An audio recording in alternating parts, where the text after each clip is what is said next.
Final destination সিরিজটি আমার কাছে একটি আবেগের নাম। 2012 সালে যখন আমার বাসায় প্রথম পিসি আসে, তখন আমার পছন্দের মুভি সিরিজগুলোর মধ্যে একটি ছিল ফাইনাল ডেস্টিনেশন। এই সিরিজেরই নতুন movie Final Destination blood lines.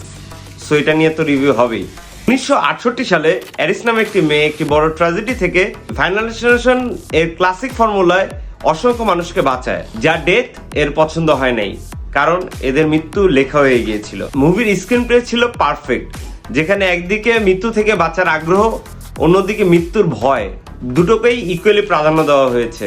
মৃত্যুর আগের যে টেনশন, সেটাই এই সিরিজের মেন সেলিং পয়েন্ট। আরেকটা জিনিস এই সিরিজটা সবসময় ফলো করে, যে মৃত্যুর 1 সেকেন্ড আগ পর্যন্ত আপনি কনফিউজ থাকবেন কিভাবে মৃত্যু আপনার সামনে আসবে।